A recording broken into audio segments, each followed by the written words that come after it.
What if I told you that the single most important thing standing between you and something truly terrible isn't a weapon, isn't a phone, isn't even another person? What if I told you it was something far simpler, a feeling, a quiet, almost invisible sensation that creeps up from somewhere deep inside your body, something your mind hasn't fully understood yet but your gut already knows with absolute certainty? We live in a world where we're constantly told to be polite, to give people the benefit of the doubt, to not cause a scene or overreact. We're told that fear is irrational, that our instincts are just anxiety playing tricks on us, that we're being paranoid or dramatic. And most of the time, maybe that's even true. But then there are those other times. Those rare, terrifying moments when every cell in your body is screaming at you, when the hair on your arms stands straight up, and your heart begins beating so fast it feels like it might break through your chest. And you realize with absolute clarity that something is very, very wrong. Tonight, we're going to sit together and listen to the stories of real people, ordinary women and men, who found themselves in moments exactly like that. Moments where everything seemed fine on the surface, where there was no obvious reason to panic, and yet something inside them knew they were being watched, knew they were being followed, knew that the friendly stranger wasn't friendly at all. Some of them listened to that voice inside and got away. Some of them ignored it for far too long and barely escaped. And all of them carry those memories with them every single day. These are not stories from horror movies.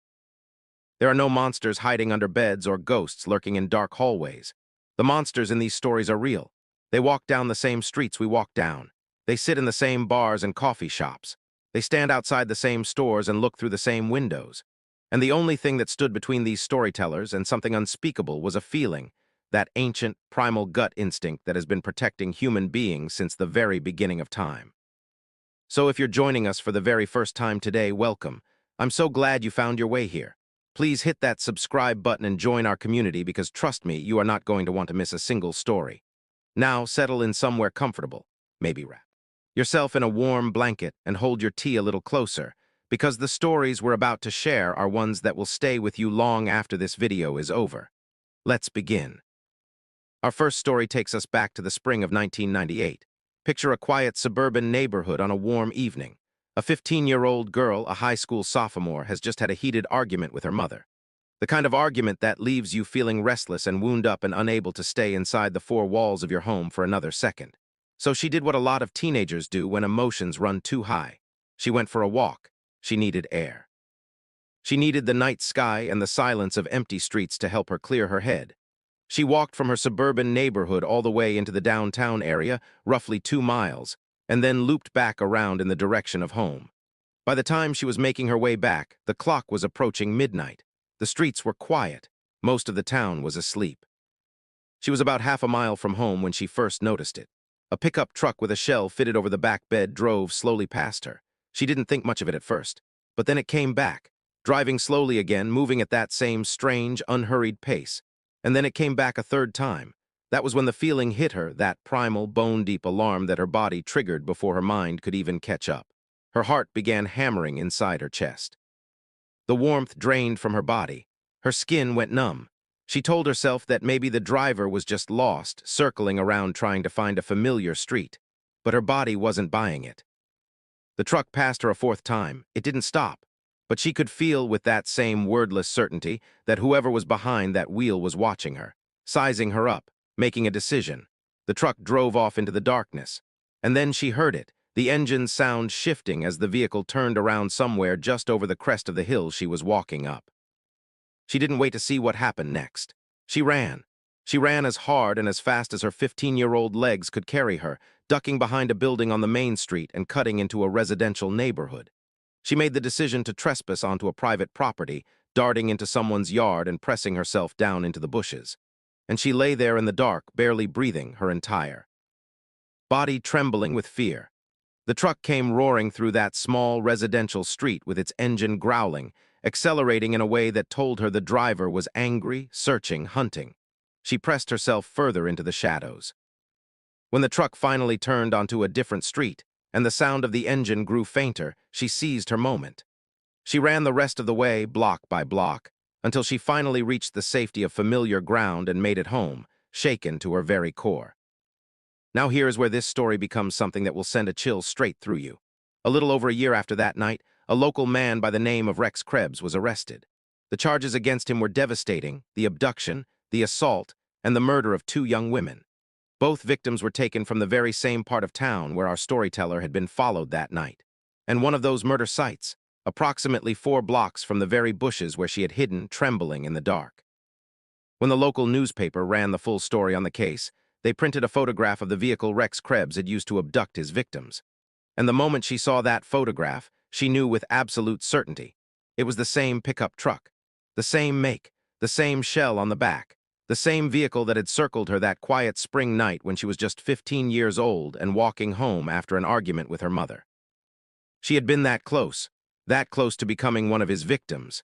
A single argument, a late-night walk, and a truck that passed her 4 times. That's all the distance there was between her ordinary life and something unthinkable. Our next story comes from a young man who describes what should have been a completely routine evening, catching up with his closest friend after a long stretch of not seeing each other.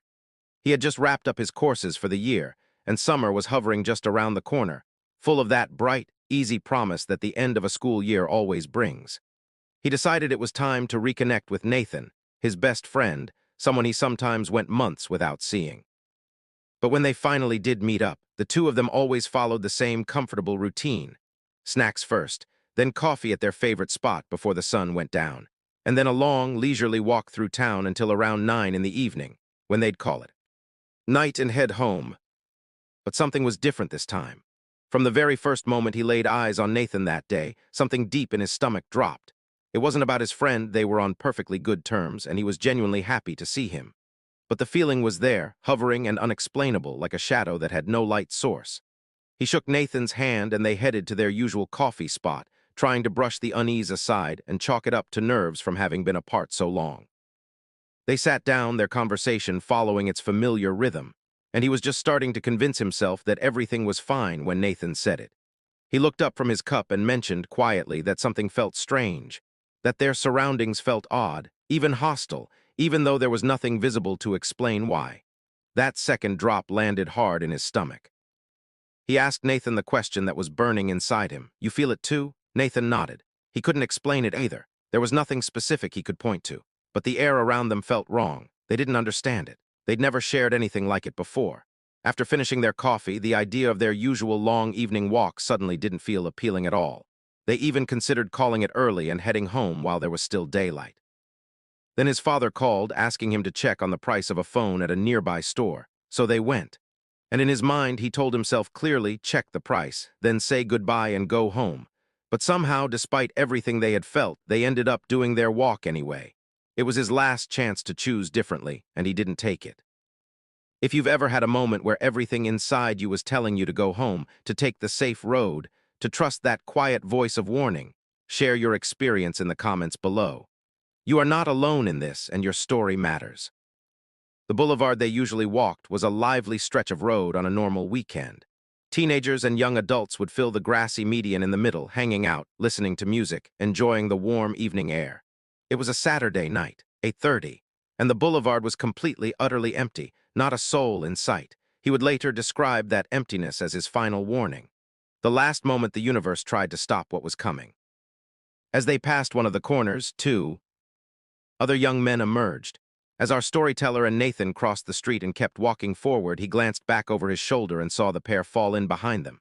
They were roughly the same age, maybe slightly older. Under normal circumstances, that wouldn't have raised any alarm at all, but something about these two was immediately, viscerally wrong.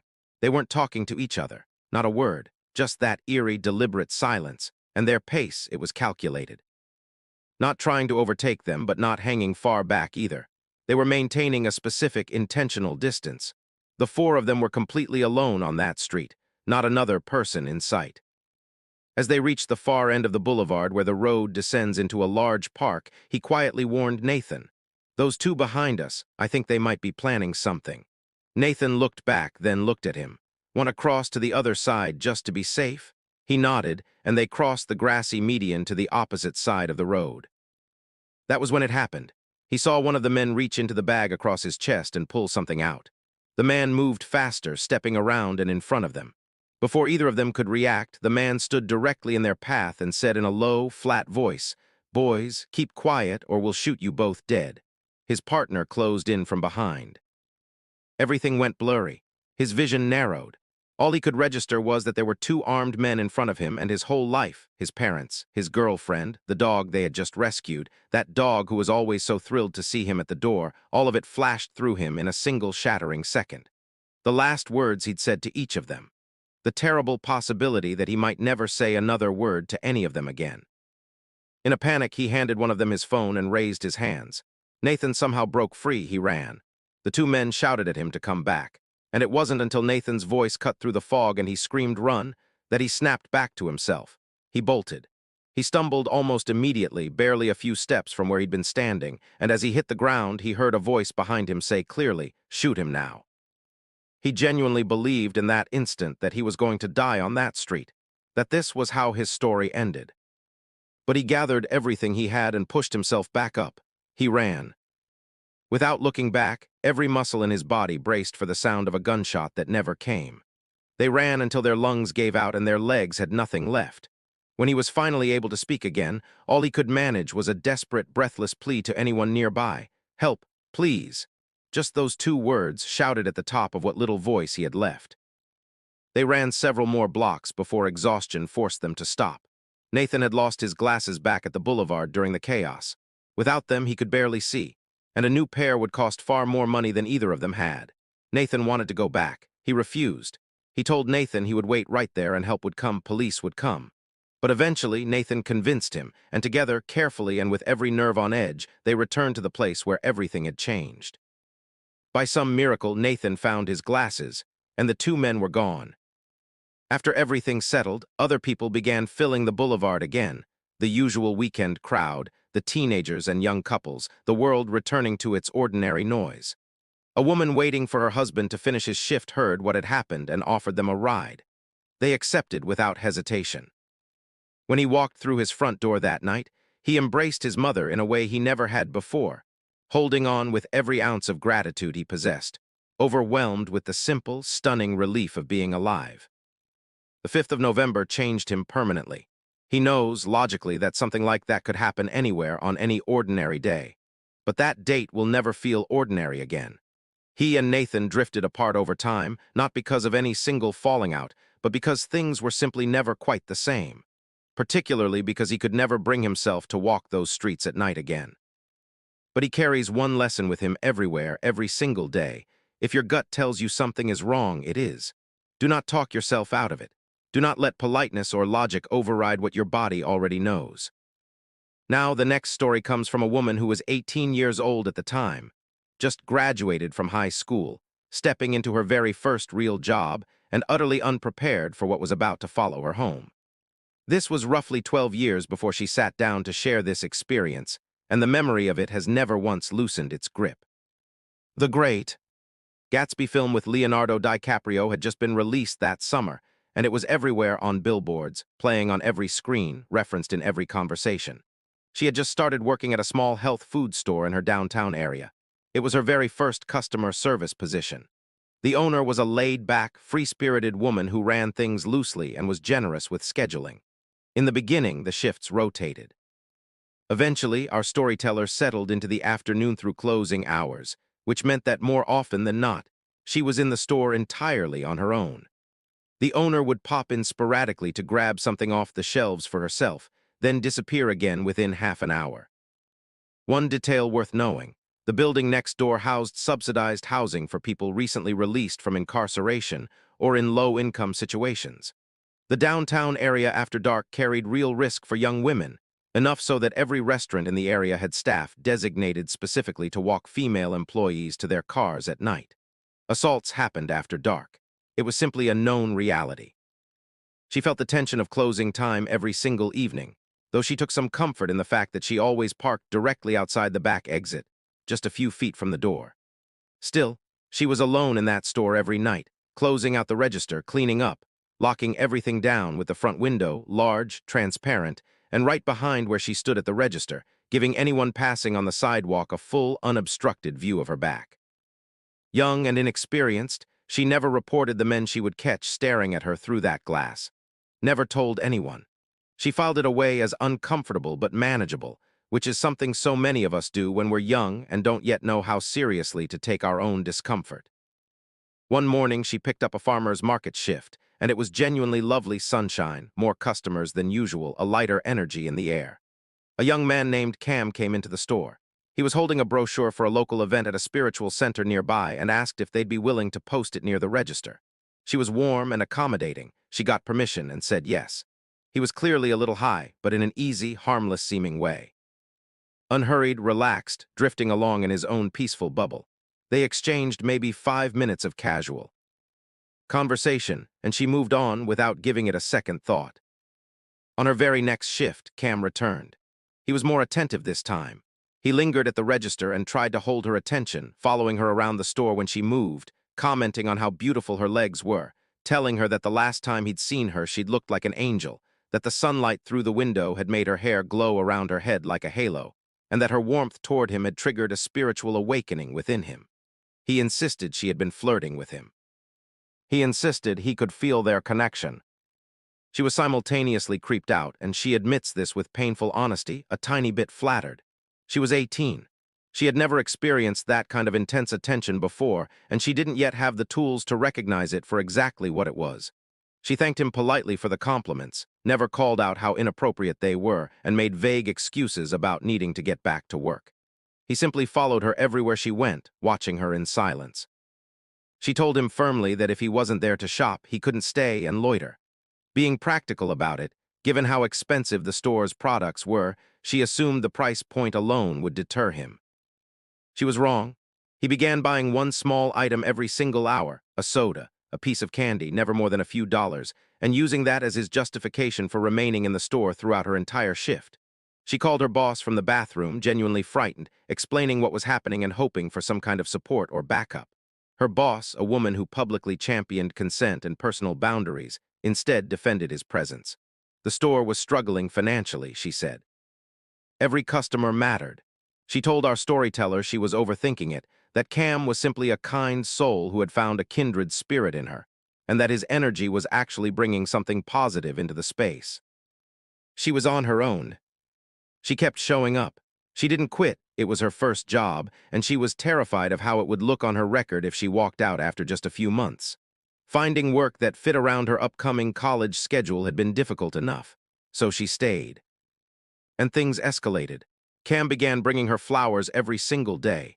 He left long, handwritten notes confessing his love and declaring that they were soulmates. He started playing the soundtrack to The Great Gatsby on repeat.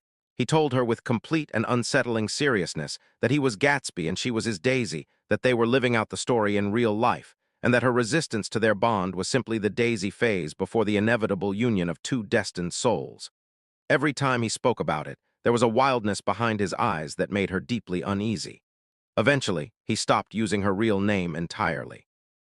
He only called her Daisy. When other customers came in and her attention naturally shifted to serve them, he would grow visibly jealous and angry. He declared himself her bodyguard, insisting it was his personal duty to confront anyone who looked at her in a way he deemed inappropriate or who dared to flirt with her. The situation was becoming something she had never encountered before and didn't have the language or experience to navigate.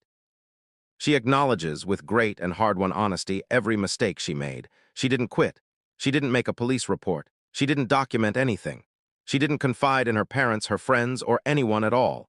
She was 18 years old, and she simply didn't know how seriously to take it. He disappeared for a few weeks, and she allowed herself to breathe. But then he was back, telling her he had been hospitalized. And just like that, the routine started all over again. Then came the text from an unknown number. It was Cam. A coworker had given him her personal phone number. He had lied to them, claiming she was already a contact of his who had lost his number. Not only that, he had also performed a reverse search and located her home address. She lived on the other side of town, and there was no public transportation to get there. As far as she knew, he never came to her house directly, but looking back, she suspects otherwise. She didn't block his number. She was too frightened. He knew where she lived. She was afraid that cutting off contact would push him toward something worse. She responded to his texts inconsistently, sometimes ignoring them, sometimes deflecting with vague excuses, and he never took the hint. When her first semester of college began, his behavior intensified again. He assembled a group of friends and brought them to the store, presenting them as people she should meet. One of them suggested she give Cam a real chance. He was Just a hopeless romantic, they said, melodramatic but harmless. Then Cam told her that given the darker autumn evenings, he and his friends would post themselves outside both the front and back entrances of the store every night to keep her safe. And they did. 6 of them blocking her exits, calling themselves her bodyguards. She began staying inside the darkened store for 2 full hours after closing each night, lights off so they couldn't see her through the windows, waiting them out until they eventually left. It worked for a week. Then one night she stepped out the back door and found them there, several leaning against the wall right beside the exit, others draped across her car, drinking and laughing. Cam moved toward her with arms open and his friends cheering him on. He smelled strongly of alcohol and marijuana. She was certain in that moment that they were going to physically force her somewhere she couldn't escape from. She made her car alarm go off. The sudden blaring sound startled them just enough. She wrenched the door open, locked it, and drove out of that parking lot as fast as the car would go. She didn't even give formal notice. She messaged the owner and said she was done. She didn't explain why. She told no one what had happened. Cam continued to text her from number after number as she kept blocking each one. His messages grew darker and more threatening. She started hearing vehicles driving slowly past her house at odd hours, and he would send texts at those same moments, letting her know he was her protector, watching over her. Someone was driving him to surveil her home. Then abruptly it all stopped. Complete silence. 6 months passed without a word, and she finally allowed herself to feel relief. Then a phone call came from an unknown number. She assumed it was a classmate from one of her group project chat threads. It was Cam. He told her he had violated his parole and had spent the last 6 months in jail thinking about her every single day. She was his Daisy. He was coming for her, and what he said next about his thoughts of her during those months in that cell made her go completely pale. She couldn't speak. She lied. She said she was going abroad in 2 weeks. He exploded with anger. He would find her, he said. He would come for her no matter where in the world she went. She hung up the phone, disposed of it immediately, and got a new phone with a new number. She deleted every social media account. And then she packed up her life and moved to a much larger city an hour away, starting completely over, all because of one man who had decided, on a sunny morning during a farmer's market shift, that she belonged to him. She was lucky. The worst possibilities never became reality. But the cost of those months was enormous, and the lessons she learned about trusting herself, protecting herself, and refusing to let politeness override safety, those stayed with her. They had to. If any of this resonates with you, if you've ever stayed in an uncomfortable situation because you didn't want to make a fuss or hurt someone's feelings, please give this video a like and share it with the women in your life. Because this story is far too common, and far too many of us recognize ourselves in it. The story doesn't end there. Later, at a larger university she transferred to, another student followed a similar fixation, telling her how arousing he found the idea of someone obsessively trailing him, finding her in the student lounge to discuss his fantasies, a different kind of deeply unsettling behavior entirely. The campus was large enough that she was able to enlist friends to keep track of his movements and help her avoid him. She got through it. But she ends her account with a truth that needs no embellishment. There are far too many people out there like this. And being a woman navigating the world too often means living with that reality every single day. Our next story takes us somewhere completely different, the warm, festive, sun-drenched streets of Barcelona. A city famous for its beauty, its energy, its food and music and color. Our storyteller was there with a group of friends, and the evening had begun exactly the way you'd want any holiday night to begin, relaxed, happy, a little fizzy from drinks shared over dinner, looking for somewhere casual and fun to let the night carry them wherever it wanted to go.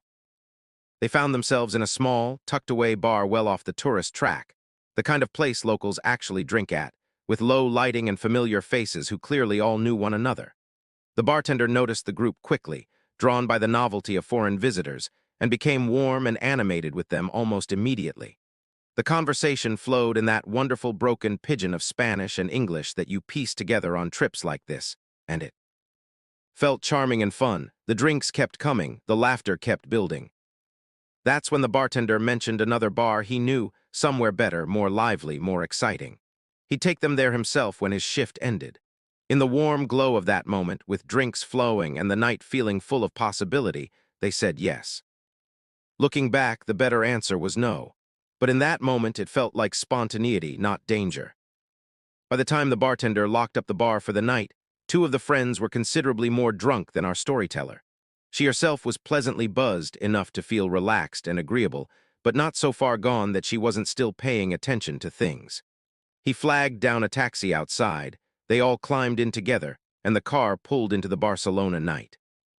At first, the ride felt normal, city lights sliding past, the hum of traffic, the ordinary rhythm of a late-night drive through a busy European city. But as the minutes accumulated, something in her began to shift. The city was changing outside those windows. The buildings were thinning out. The streetlights were becoming fewer, more scattered.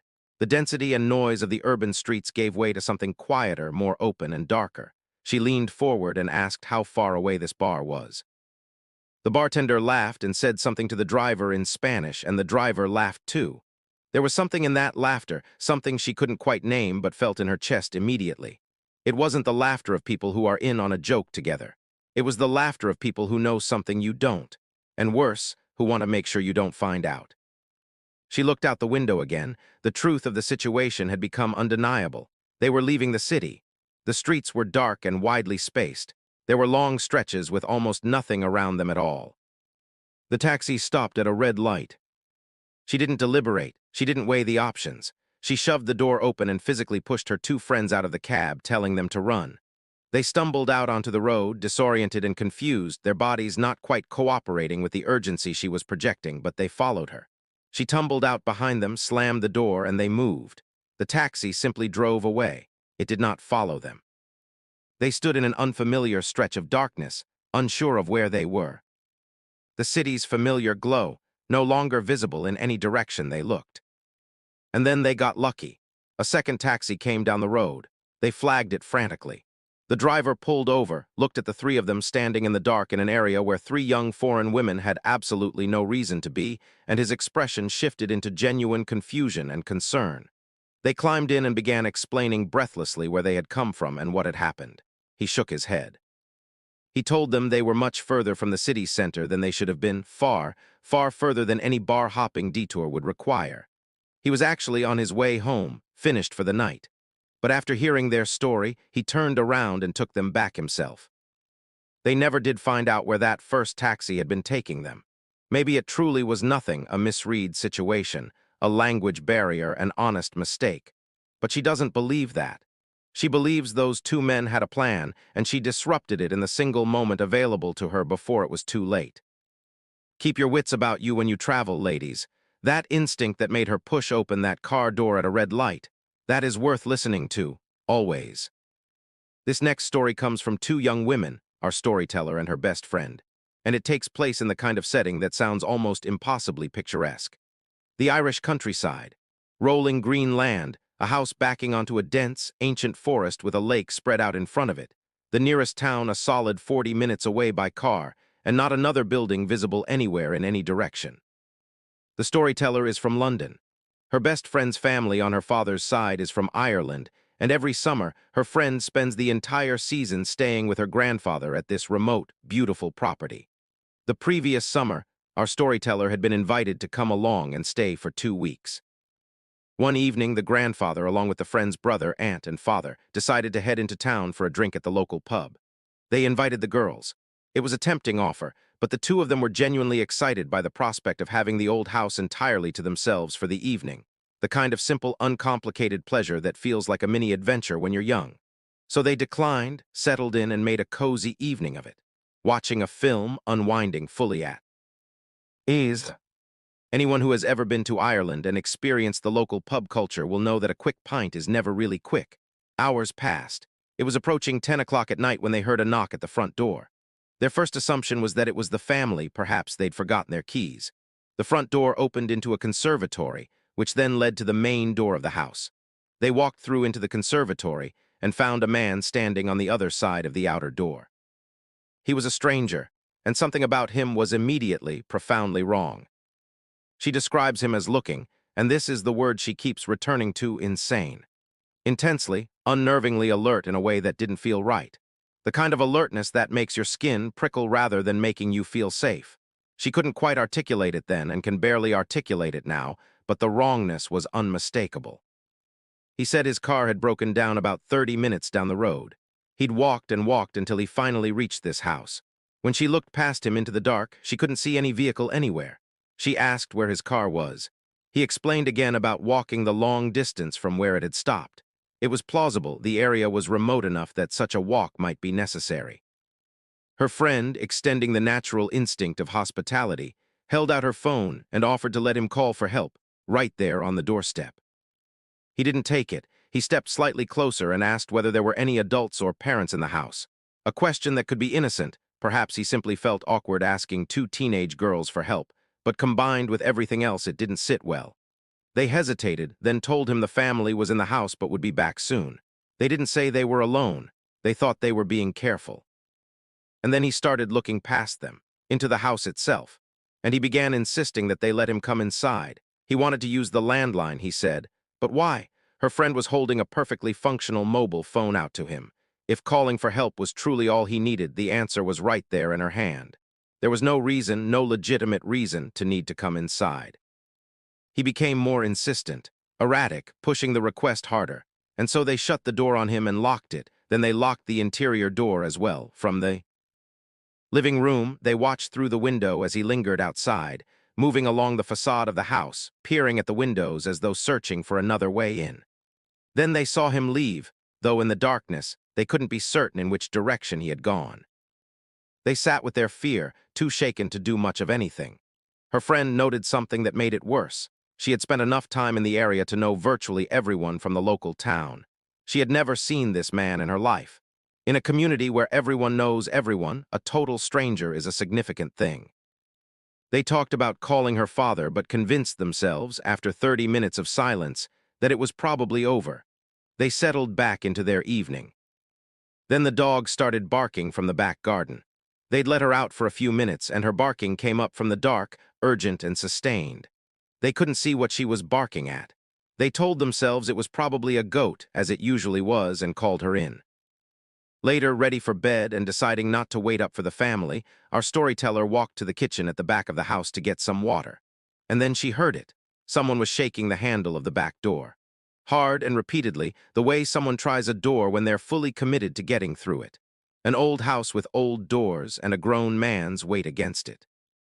She screamed. Her friend came running down the stairs. The banging intensified, loud and deliberate, with a desperation to it that made the walls feel thinner than they had any right to be. Her friend shouted that she was calling the police, bluffing because her phone was upstairs, but hoping the threat would be enough. It was. The banging stopped. Footsteps retreated into the darkness, growing fainter and fainter until there was nothing left but their own terrified breathing. Then the front door opened. On pure, desperate instinct, her friend grabbed a knife from the kitchen.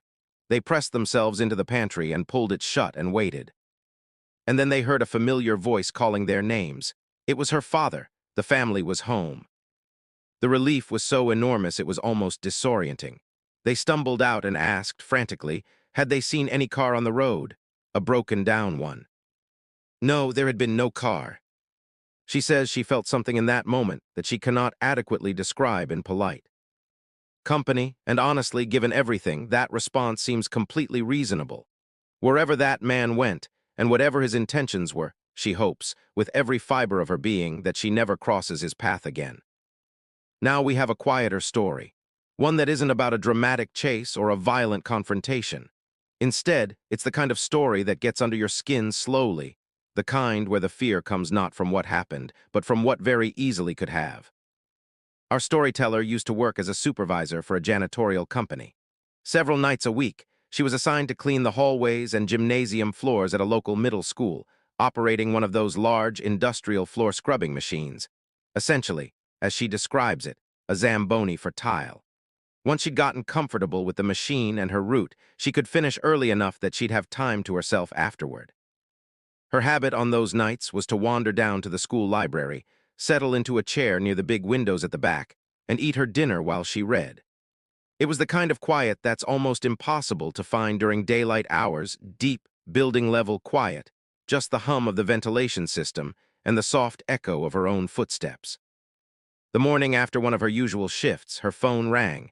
It was school security. She could tell immediately from the tone of the person's voice that this wasn't a routine check-in call. When she arrived at the school, there was a police car already parked out front.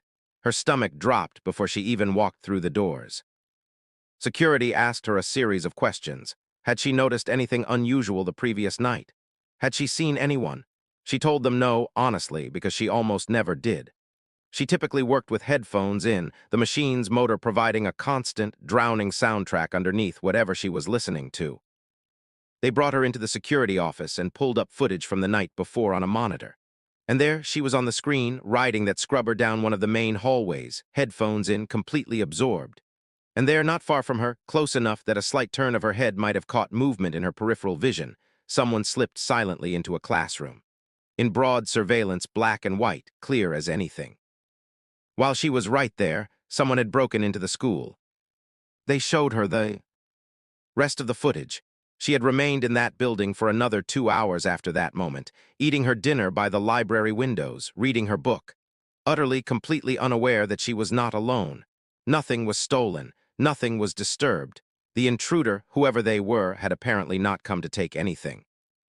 And then came the detail that has never stopped unsettling her. There is no footage of them leaving. Whatever exit they used, the cameras never caught it. No door swinging open. No figure slipping back into the night. Security and police conducted a full sweep of the building, every classroom, every storage room, every stairwell, every dark corner. She was never told what they found. No follow-up ever came. All she knows is that someone was in that building with her for hours, close enough to hear the machine grinding along the hallways, close enough to hear her footsteps, and they had chosen, for whatever reason of their own, not to let her know they were there. She's never quite been sure whether she was in any real danger. But the question of why they were there, and what they might have done if she had become an inconvenience to whatever their plan was, that question has stayed with her every single day since. Our next story comes from a young woman of 21 who works graveyard shifts, 11 in the evening until 7 in the morning, in the hospitality industry. She's seen enough in that role to fill a book, but this particular night stands apart from all the rest. She was raised to be genuinely caring, empathetic, warm, understanding. Those values run through her like a current. She'd been told before that people like her, people who lead with kindness, can sometimes attract those who see that warmth as an opening to exploit. She'd always dismissed the idea. Being kind, she believed, was simply the right way to move through the world. After what happened on this shift, she carries those values more carefully now, a little more alert to the space between genuine vulnerability and calculated manipulation. On most graveyard shifts, there were 2 staff in the building. Once their work was finished, they could relax until the morning manager arrived around 6. She had wrapped up her tasks and settled into the main area with a late-night snack and her phone. Her coworker decided to take a nap. It was 3 in the morning and the building was quiet. She didn't mind. She was comfortable. About 20 minutes passed before she became aware of someone near the bar area. She looked up to find a man of around 40 standing at the counter. This wasn't alarming in itself. Guests sometimes came down for water or a smoke at odd hours. She returned to her phone. Then he spoke. She let out a quiet sigh, got up, and walked over to ask if he was okay, apologizing for being on her phone. He was shaking slightly, soft-spoken. He asked, with something that seemed like genuine vulnerability, whether he could have some water. Of course, she said. She was already turning to get it when he stopped her. He apologized for the interruption. He explained that his mother was in the hospital, that he couldn't sleep, that he just needed someone to talk to for a while. She agreed to stay and talk with him. She calls herself foolish for it now, and perhaps in hindsight that's fair, but in the moment, what she saw was a frightened, grieving son sitting alone in the middle of the night. She had recently experienced her own loss, and the subject touched something real and raw in her. Kindness came naturally. He asked if she smoked. She did. He asked if she'd step outside with him just for a few minutes to smoke and talk. She went. The conversation outside was gentle and mostly sad. He talked about his mother's illness. He talked about having been homeless once and how his sister had helped him find his footing again. He thanked her more than once for being so kind. And then the questions shifted in a way she didn't register at the time. Are there cameras out here? I'd hate for you to get in trouble. She answered vaguely, assured him she wouldn't be in trouble, and noticed, only in retrospect, the faint look of disappointment when she failed to give him the specific information he seemed to have been looking for, where the cameras were and where they weren't. The conversation kept turning in directions that felt slightly off, but each individual moment, taken on its own, seemed explainable. When she finally said she was cold and heading inside, he opened his arms. Come here. Let me give you a hug. It'll warm you up. She declined politely but firmly and walked back in. He followed. Over coffee in the main area, the questions continued.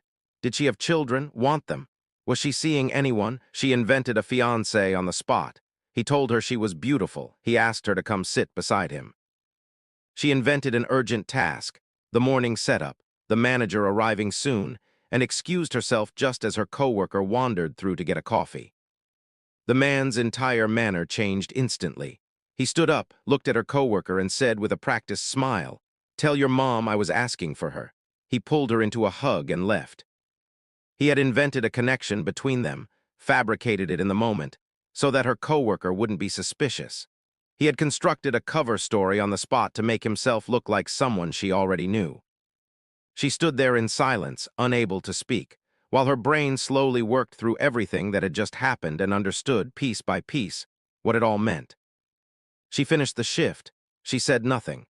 At 5:30, she sat down and waited for her manager, watching the clock and hoping that man would not reappear before she could leave. He came up behind her without warning and said casually that he was heading to the shops. Then he asked to borrow her pen. She handed it over. He came back a few minutes later and returned it. "I wrote you a note," he said. He stood very close enough that anyone watching would not have been able to see what he did next. He dropped a folded piece of cardboard behind her back and walked away. She picked it up. Most of it was strange, but one line in particular made her skin crawl.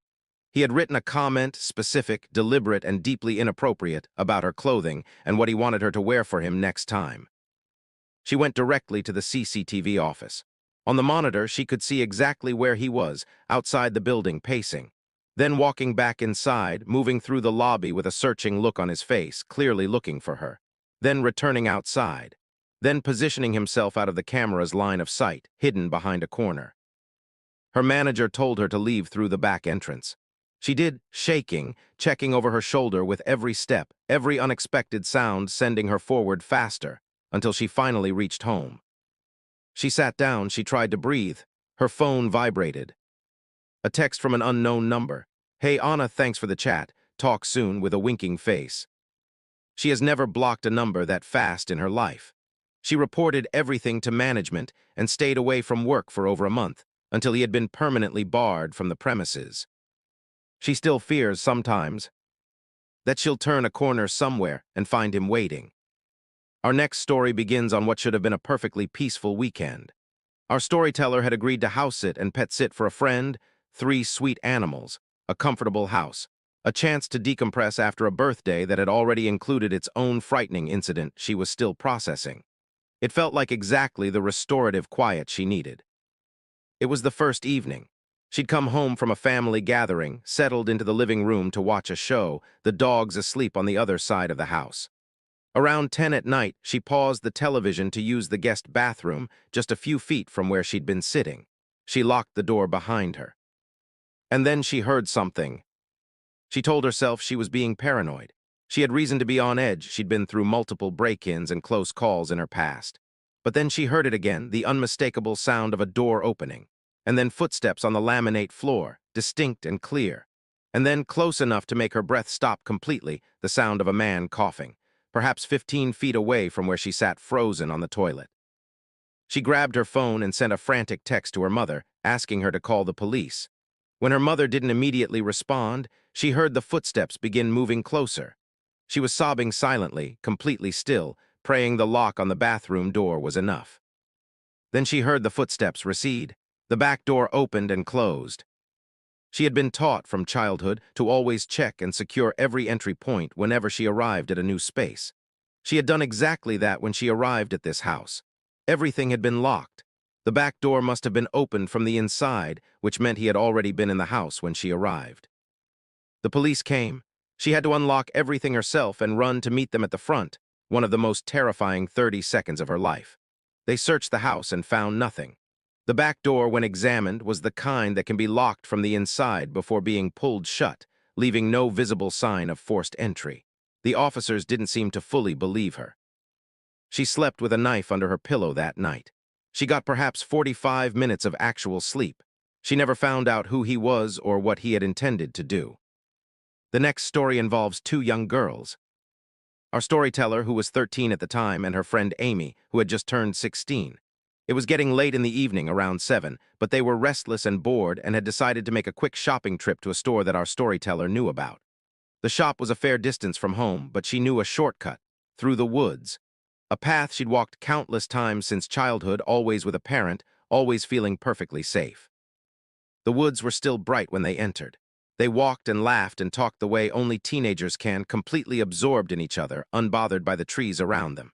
There was, as usual, barely anyone around. Maybe an older man walking a dog. Then she spotted a man with his hood pulled up, smoking. She whispered a warning to Amy. They gave him a wide berth, moving around him quietly.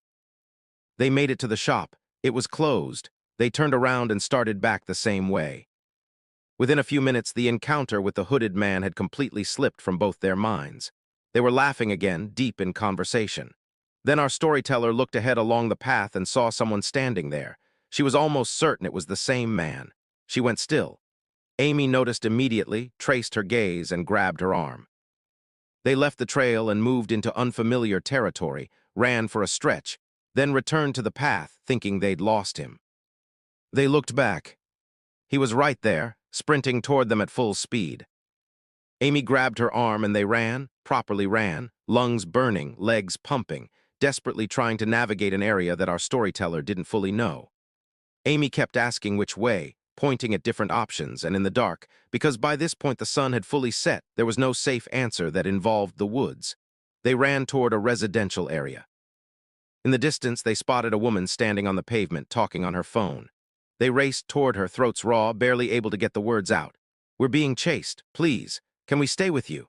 The woman looked at them with the kind of uncanny detachment that is its own special horror, as if two terrified teenage girls gasping for breath in front of her was simply unremarkable, but she didn't walk away. And at least after that point, the man was gone. Amy's phone was dead. Our storyteller had hers, but no data connection and couldn't access a map. She relied on memory and instinct to navigate the unfamiliar streets, walking until something began to look familiar, then leading them the rest of the way home. In order to get there, they had one final obstacle, a stretch of dark woods, pitch dark by then. She kept the phone flashlight on, Amy tense beside her, both of them moving quickly and quietly through the trees until they finally emerged onto familiar ground. They made it home. They told no one. They hadn't even been supposed to leave the house.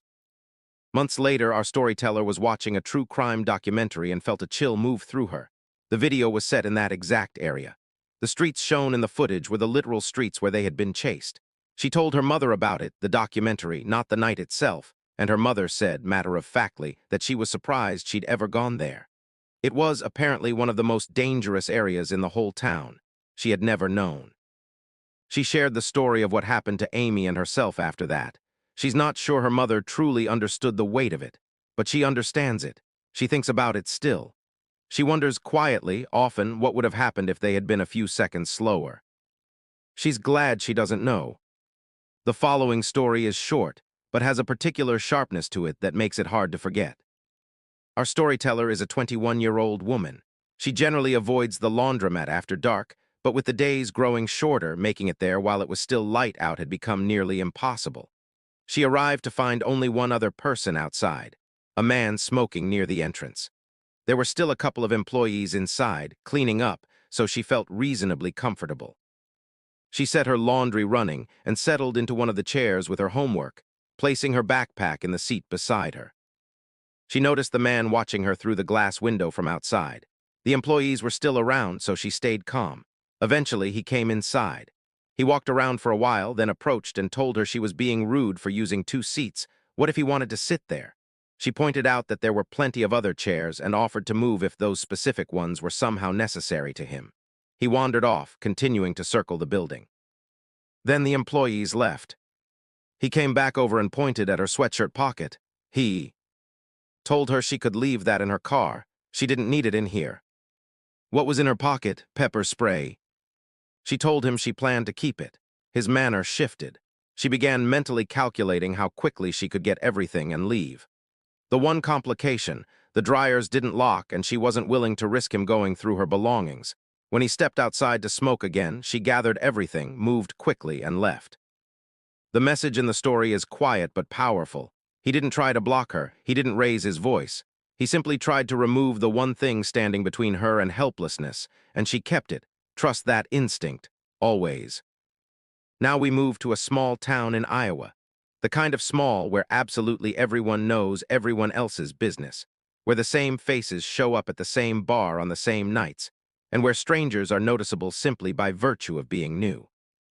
Our storyteller was a relative newcomer to this tiny town and had found her way into the local social fabric through the neighborhood bar, where the staff knew her well and she was a comfortable, friendly regular. One late night, a Friday, she needed to collect water from a fountain in the nearby park, since the tap water in her building was undrinkable. The bar was lively as she walked past, and she ended up going in. By the time she left, it was approaching 4 in the morning. 3 men she recognized from the bar, regulars who were almost always there, had left before her. They were outside as she passed, sitting on steps across the street heavily drunk. They called out to her, asked if she was new in town. She played it casually, confirmed she was, and kept the conversation light, lying about anything personal, including whether she was in a relationship, as a precaution. Then a cat screamed somewhere nearby, loud and startling. She used the opportunity to excuse herself, explaining she needed to check on her own cat at home, and went into the park to collect her water. While she was there, she looked across the street and noticed one of the men crouching quickly behind a parked car. There was no sound from the car, no alarm, no lock clicking. He hadn't gotten in. He was hiding behind it, watching her. She noted it but kept moving, heading home. Then she realized a second man was now positioned much closer to her on a different set of steps, having moved while she was in the park. He tried. To make conversation, she kept walking. She didn't know where the third man was. Then the town's night shift police officer, someone she knew slightly, pulled up beside her and asked if she had been screaming for help and whether those men were bothering her. Several people nearby had called in reports of screaming, he said. She told him no, the sound had been a cat, and he carried on with a reminder that she could call if she needed anything. She crossed the street and stepped into the darkness of the residential area, and she heard someone step in behind her. She turned. It was the man from behind the car. Across the street, the third man, walking parallel to her. Then she heard a clicking sound from behind her, the kind of clicking you use to call a dog. She heard the man across the street make a low sound, the kind that travels through quiet residential streets at 4 in the morning like it's designed to. Both men began moving faster toward her. Everything clicked into place at once. She ran. She took a different route through the darkness and hid, pressing herself into the shadows, waiting until she was certain before running home. She never saw those 3 men in the bar again. The bartender confirmed they'd never behaved like that before in her presence. She never found out why they stopped coming back or where they went. She's simply grateful, quietly, profoundly grateful that she ran when she did. Our final story is perhaps the most layered and unnerving of the evening. It comes from a woman in her late 20s, an office manager at a public university, also enrolled in graduate school at the same institution, living alone in a first-floor apartment about 10 minutes from campus. Over the course of several months, a series of strange and escalating incidents accumulated around her home and workplace, each one disturbing on its own and chilling when considered together. The first she knew about was something her neighbor told her. A man had been banging on her apartment door for nearly an hour just after midnight while she was away from home. When her neighbor opened her door to ask what was going on, the man claimed to be a delivery driver, but was carrying no food, no bags, nothing at all. Her neighbor watched him through the peephole as he repeatedly tried the door handle. Then, over the following months, there were 3 or 4 separate occasions when someone knocked on her bedroom window, loudly enough to wake both her and her small dog, but she never caught a glimpse of whoever it was. A woman appeared at her sliding glass door around a month later, demanding to be let in. She claimed a stolen device had pinged her location to inside this apartment. Our storyteller refused entry understandably, and the woman called the local sheriff. When the deputy arrived and interviewed her, he confirmed that, yes, a device was indeed showing a signal from inside the apartment. She had not stolen anything. She had no idea what the device was. The woman eventually left. No further explanation ever came. Then in December, she found a GPS tracker plugged into the OBD port under her car dashboard. The car dealership confirmed it wasn't a brand or device they used. She had no idea how long it had been there. She'd never thought to check. She reported it to police. She reported it to university security. Her director quietly removed her name and information from the office website, but she spent the majority of her workday at the front desk of a public-facing office. There was only so much that could be done. The following week, just before she left for lunch, a middle-aged man came into the office. He was wearing a surgical mask, a hairnet, a hoodie pulled up, and sunglasses. He claimed to be a prospective student with questions about financial aid. She directed him to the correct office across campus. He lingered at the coffee machine. He was still there when she left for lunch and was gone when she returned, but came back in again shortly after her, sat briefly in the lobby, then left. 2 days later, alone in the office after sending her staff home early, the same man returned. The same outfit, the exact same clothes. He came in within 5 minutes of the office clearing out. He told her he was going to bring bottled water for the coffee machine and left again. She messaged her director immediately. A colleague from the adjacent building came over and settled in the director's office, nearby, but out of direct view, making it look as though she was alone. The man returned without the water. He leaned against the desk and attempted to start a conversation. When her colleague stepped around the corner and positioned himself between them, the man's manner changed immediately. He asked about financial aid for the 4th time in as many visits, was directed away again, and left. She is considering going back to campus security, who already know about the tracker, and filing a full report. She has experienced unwanted attention before across different institutions and different stages of her life. But nothing has ever reached this level.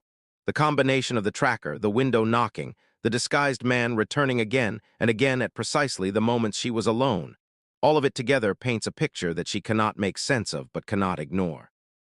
We hope she has gotten the support and protection she needs. And if you have ever been in a situation where something felt wrong and you didn't know who to turn to, please reach out. Document everything. Tell someone in authority. Your instincts are not paranoia. They are information. What do you think connects all of these stories? Every single one of them, from that 15-year-old girl hiding in the bushes in 1998 to the young office manager with a GPS tracker under her dashboard, shares something at its core. A feeling, a moment where the body knew before the mind did. Where some ancient, instinctive part of a human being said, something is wrong here. The ones who listened, they made it home. The ones who hesitated, who tried to be polite or reasonable or not make a fuss, they came closer to something they can barely bring themselves to put into words. Your gut is one of the most powerful tools you have. Don't let anyone, not politeness, not social pressure, not the fear of seeming dramatic, talk you out of using it. If this video has meant something to you tonight, please give it a like and share it with the women in your life, your daughters, your sisters, your friends. These are the kinds of stories that stay with you and might one day make all the difference. Drop your thoughts in the comments. We read every single one, and hit the notification bell so you don't miss any of our upcoming stories. We'll be back very soon with more. Take care of yourselves out there, and good night.